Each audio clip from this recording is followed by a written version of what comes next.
చాలామంది నన్ను అడుగుతున్నటువంటి అంశం ఏమిటి అంటే, అసలు మా రాశిని బట్టి లేదా మా పేరుని బట్టి ఎటువంటి వాహనం కొనుక్కుంటే మంచిది? అంటే ఏ బ్రాండ్, ఏ రంగు, ఏ నెంబర్ ఉంటే మంచిది అని అడుగుతున్నారు. ఇది నిజంగా ఉంటుందా? ఎందుకంటే మనకు చూడండి, పాతకాలంలో గొడ్డు వచ్చిన వేళ బిడ్డ వచ్చిన వేళ అంటారు. గొడ్డు అప్పట్లో గొడ్లు అంటే ఏంటంటే వాళ్ళకి ఆవులు అవ్వచ్చు, గుర్రాలు కావచ్చు, ఇట్లాంటివి. ఇప్పుడు మరేమిటి, ఇప్పుడు మనకి వాహనాలు. అయితే దీన్ని అసలు ఎలా చూడాలి?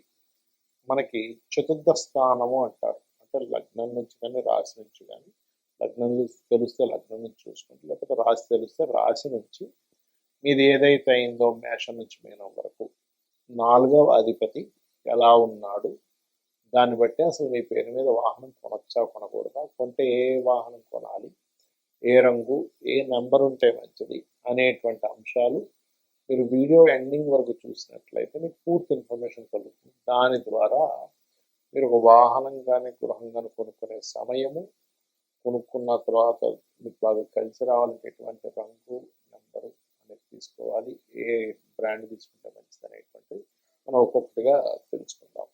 అయితే ఈ విషయాలు చెప్తుంది నేనైనప్పటికీ కూడా చెప్పిస్తుంది సాక్షాత్ లలిత అమ్మవారిగా భావిస్తూ తెలుసుకుందాం. కర్కాటకం వారికి కనుక చూసుకున్నట్లయితే మీకు చతుర్థ స్థానాధిపతి శుక్రుడు. కర్కాటకం వారి సహజంగానే కాస్త ఎమోషన్స్ ఎక్కువ ఉంటాయి, ఎక్కువ తిరగడం అది ఉంటుంది అని చెప్పుకుంటూ ఉన్నాను చాలాసార్లు నుంచి.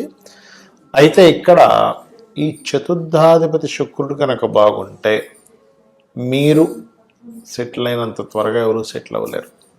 అంటే చాలా ఎర్లీగా జాబ్స్ వచ్చేసేయడం, చాలా ఎర్లీగా ఇల్లు కట్టేసుకోవడం, చాలా ఎర్లీగా వాహనం కొనేసుకోవడం, ఇది వెరీ క్లియర్గా ఏం చెప్తుందంటే మీ యొక్క పూర్వజన్మ కర్మ ఏదైతే ఉందో దాన్ని చాలా క్లియర్గా ఇది రిప్రజెంట్ చేస్తూ ఉంటుంది, గుర్తుపెట్టుకోండి. అది అయితే ఈ యొక్క రాశి వారికి, అంటే ఈ కర్కాటకం వారికి కలర్స్ ఏవి బాగా కలిసి వస్తాయి? వైట్ కలర్, కార్స్ విషయంలో వైట్ కలర్ కలిసి వస్తుంది. అండ్ అదేవిధంగా గమనించుకున్నట్లయితే blue or black colours, green colours కూడా కలిసి వస్తాయి. అయితే ఈ మూడిట్లో ఏది బాగుందో సెలెక్ట్ చేసుకోవాలి ఎప్పుడు కూడా. అలా కాకుండా మీ పర్సనల్ చార్ట్లో కనుక ఏదైనా ఒక మంచి ప్లానెట్ బాగుంది అనుకోండి, అప్పుడు ఆ కలర్ కూడా సెలెక్ట్ చేసుకోవచ్చు. మీరు పుట్టినటువంటి డేట్ ఆఫ్ బర్త్ని బట్టి కూడా సెలెక్ట్ చేసుకోవచ్చు. నేను మొత్తం మీరు వీడియో మొత్తం ఎండింగ్ వరకు చూసినట్లయితే అసలు మీ పేరుని బట్టి ఏ బ్రాండ్, ఏ కలర్ కూడా చెప్పడం జరుగుతుంది. అయితే మీకు శుక్రుడు ఎలా ఉన్నాడో చెక్ చేసుకోవాలి ఎప్పుడైనా వాహనం తీసుకునేటప్పుడు. శుక్రగ్రహం కనుక బాగుంది అనుకోండి, ఖచ్చితంగా మీరు వాహనం తీసుకున్నప్పటి నుంచే బాగుంటుంది. కాకపోతే శుక్రుడు 4వ అధిపతి అయ్యాడు కాబట్టి లగ్జరీ వెహికల్స్, చూడ్డానికి నీట్గా ఉండేటువంటి, కొత్తగా ఉండేటువంటివే మీకు బాగా ప్రిఫరబుల్ అవుతాయి. ఎందుకు అంటే మీ యొక్క జన్మజాతకంలో శుక్రుడు యొక్క స్థితి ఏదైతే ఉందో అది వాహనాలను సూచిస్తూ ఉంటుంది, గుర్తుపెట్టుకోండి. కాబట్టి అట్లా.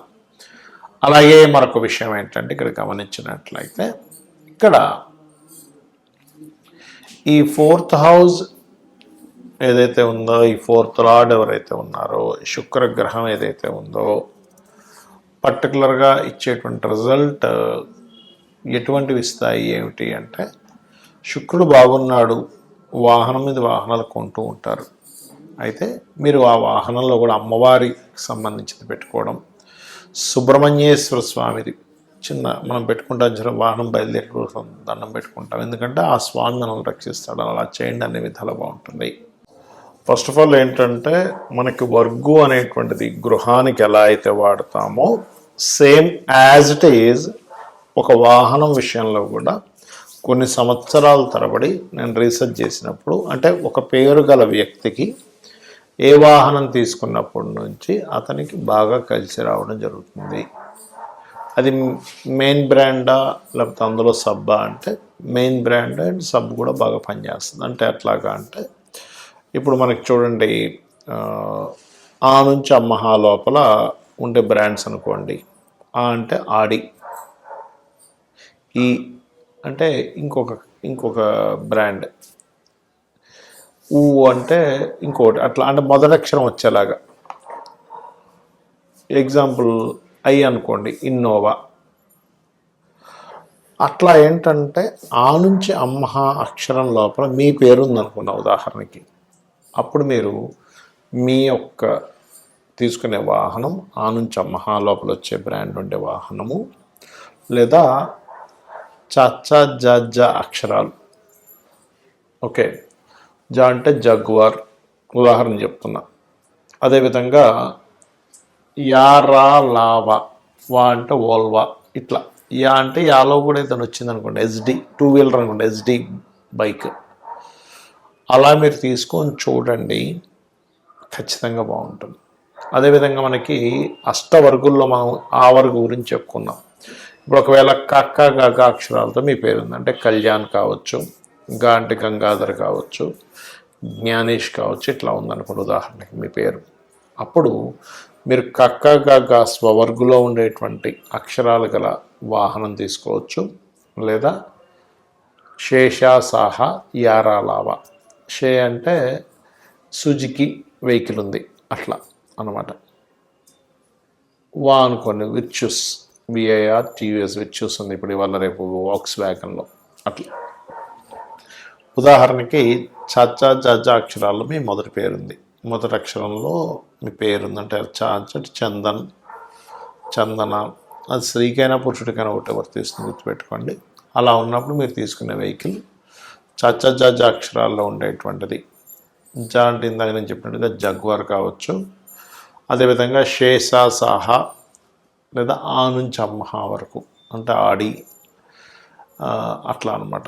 ఇప్పుడు అదే కనుక టా డా అక్షరాల్లో మీ పేరు ఉందనుకోండి ఉదాహరణకి, అంటే టా డా నా, మీ అందులో మీ పేరులో మొదటి అక్షరం అది అయింది. అప్పుడు మీకు పప్ప బబ్బ మ అనే అక్షరాలు గల వెహికల్, అంటే మా అంటే మెర్సిడీస్ ఉంటుంది కదా అట్లా.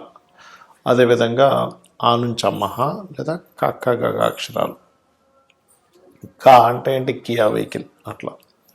అదేవిధంగా మీ ఎగ్జాంపుల్ మీ పేరు తాత దాన్న, నా అంటే ఉదాహరణ నా పేరే నానాజీ పట్నాయక్ అనుకుందాం. ఇప్పుడు నాకు తాత దాదన్న అక్షరాల్లో ఉండేటువంటి పేరు గల వెహికల్ కానీ, లేకపోతే యారాలావా. లా అంటే లెక్సస్ ఉంది, వా అంటే వోల్వా ఉంది అట్లా. లేదా కక్క గగ అక్షరాలు, కా అంటే కియా, గా అంటే సంథింగ్ దానికి ఏదైనా ఒక పేరు వస్తుంది కదా అట్లా. ప్లస్ అది కాకుండా మనకి చచ్చ జజ అక్షరాల్లో ఉండేటువంటిది ఏదైనా వెహికల్ కూడా తీసుకోవచ్చు. ఇక అదేవిధంగా మీ పేరులో మొదటి అక్షరం కనుక పప్ప బబ్బ మా అక్షరాల్లో ఉందనుకోండి. పా అంటే పనీంద్ర, మా అంటే మధుకర్, మధు, ఇట్లాంటి పేర్లు ఉన్నాయి ఉదాహరణకి. అలాంటప్పుడు మీరు పాప బాబా మా అక్షరాల్లో ఉండేటువంటి వెహికల్ తీసుకోవడం ద్వారా చాలా బాగుంటుంది. అదేవిధంగా శేషాసాహ మొదటి అక్షరం ఉండాలి వెహికల్లోని, అండ్ చచ్చా జజ అక్షరాలు లేదా టట్టా డడ్డానా అక్షరాల్లో ఉండే వెహికల్స్ మీకు బాగా కలిసి వస్తాయి. ఇక అదేవిధంగా మీ ఉదాహరణకి మీ పేరు కనుక యా రా లావా అక్షరాలు, యా అంటే యాదగిరి, రా అంటే రమేష్ అనుకుందాం. ఉదాహరణ రమేష్ రావాలంటూ లేదు, రాము కూడా రావచ్చు, రాజు కూడా రావచ్చు. ఉదాహరణ చెప్తున్నా, యారా లావా అక్షరాలతో మీ పేరు ఉందనుకోండి. అప్పుడు యారా లావా అక్షరాలతోనే ఉండే పేరులో ఉండే కార్ అంటే రోల్స్ రాయరు, రేంజ్ రోవరు, ఇలాంటివి ఉంటాయి కదా. అదేవిధంగా ఆ నుంచి అమ్మహ వరకు ఉండే అక్షరాలు గల పేర్లు ఉండే వాహనము, లేదా టట్టా డాడా నా కానీ తత్త దద్ద నా కానీ అక్షరాలు ఉండేటువంటివి తీసుకోవచ్చు. మొదటి అక్షరం ఆ కారుకు ఆ పేరు ఉండాలి. అదేవిధంగా శేషా సాహ, శేషగిరిరావు ఇలా పేరుంది ఉదాహరణకి చెప్తున్నా. శేషా సా అంటే సావిత్రి, సంతోష్ ఇలా ఉంటాయి కదా. ఇలాంటి పేర్లు ఉన్నటువంటి వారికి శేషాసాహ అక్షరాలతో కనుక మొదటి అక్షరం ఏదైతే ప్రారంభమవుతుందో ఆ వాహనము. అదేవిధంగా మీకు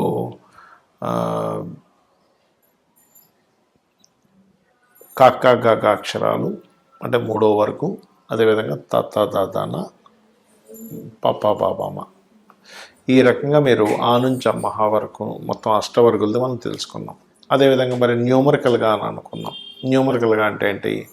1 నెంబర్లో మీరు పుట్టారు ఉదాహరణకి, అప్పుడు దీన్ని డెస్టినీ నెంబర్ ఏంటి అంటే 1 నెంబర్ బర్త్ నెంబర్ అయితే డెస్టినీ నెంబర్ పూర్తి అంటే డేటు, మంత్, ఇయరు గనక తీసుకొని దాన్ని మొత్తం కూడామనుకోండి ఒక నెంబర్ వస్తుంది. అంటే ఏంటి? 1 మంత్ 1 డేటు 1 మంత్ అంటే 2 అయింది. 2000లో పుట్టారు మీరు అంటే ఏమవుతుంది? సున్నాలు తీసేస్తే 2 అంటే 4 అంటే 1 + 1 2 2 + 2 4 అంటే మీది డెస్టినీ నెంబర్ 4 అవుతుంది, బర్త్ నెంబర్ 1 అవుతుంది. 30 సంవత్సరాల లోపల మీ వెహికల్ అయితే కనుక మీ డెస్టినీ నెంబర్ బర్త్ నెంబర్ ఏది ప్రిఫర్ చేయాలంటే బర్త్ నెంబర్ ప్రిఫర్ చేయాలి. కానీ డెస్టినీ నెంబర్ అప్పుడు లైఫ్ లాంగ్ పనికి వస్తుంది. బర్త్ నెంబర్ కూడా పనికి వస్తుంది, కానీ బర్త్ నెంబర్ కంటే డెస్టినీ నెంబర్ ఇంకా బాగా పనిచేస్తుంది లైఫ్ లాంగ్. ఉదాహరణకి మీకు destiny number are birth number 1 అయింది, అప్పుడు మీరు మీ కారు కానీ మీ కార్ నెంబర్ కానీ ఎంచుకోవడం ఎలాంటిది ఎంచుకోవాలి అంటే కొంతమందికి మరి లగ్నాలు ఇవన్నీ తెలియవు కదా, ఓన్లీ డేట్ ఆఫ్ బర్త్ తెలుస్తుంది. అలాంటప్పుడు మీరు 1 నెంబర్ కానీ 3 నెంబర్ కానీ 2 నెంబర్ కానీ అదేవిధంగా 1 2 3 9 7 మీకు లక్కీ నెంబర్స్ అవుతాయి. అంటే మొత్తం కూడినా లేకపోతే ఆ నెంబర్లు ఎక్కువగా ఉన్నాయి. అయితే ఇందులో మీరు ఆ డేట్ ఆఫ్ బర్త్లో ఏ ప్లానెట్ బలంగా ఉందో తీసుకుంటే ఇంకా బాగుంటుంది. ఒకవేళ 2 నెంబర్లో పుట్టారు మీరు ఉదాహరణకి బర్త్ ఆర్ డెస్టినీ, అప్పుడు 1 2 3 7 9. 3 నెంబర్లో పుట్టారు 1 2 3 7 9. ఇక్కడ కూడా 4 నెంబర్లో పుట్టారు, ఇక్కడ మాత్రం మారుతుంది. ఎలాగా అంటే 4 5 6 8 8 కూడా మంచిదే 4కి 4 5 6 8. అదేవిధంగా 5 నెంబర్లో పుట్టారు అనుకోండి 5 6 8 4 కూడా పనిచేస్తుంది. అదేవిధంగా 6 నెంబర్లో పుట్టారు 5 4 5 6 8 అనేది పనికి వస్తుంది. ఒకవేళ 7 నెంబర్లో పుట్టారు ఉదాహరణకి అంటే 7 నెంబర్ బర్త్ అయింది లేదా డెస్టినీ నెంబర్ అయింది, అప్పుడు అలాంటప్పుడు మీకు ఖచ్చితంగా 1 2 3 7 9 మీకు పనిచేస్తుంది. అదేవిధంగా 8 నెంబర్ అనుకోండి 5 6 బ్రహ్మాండంగా పనిచేస్తుంది. 9 నెంబర్ అనుకోండి 1 9 7 2 3 బ్రహ్మాండంగా పనిచేస్తుంది. ఈ రకంగా మీరు ఒకవేళ డేట్ ఆఫ్ బర్త్ తెలిస్తే ఈ రకంగా తీసుకోండి, మీ పేరు తెలిస్తే ఈ రకంగా చూసుకోండి, ఖచ్చితంగా బాగుంటుంది. శ్రీమాత్రే నమః.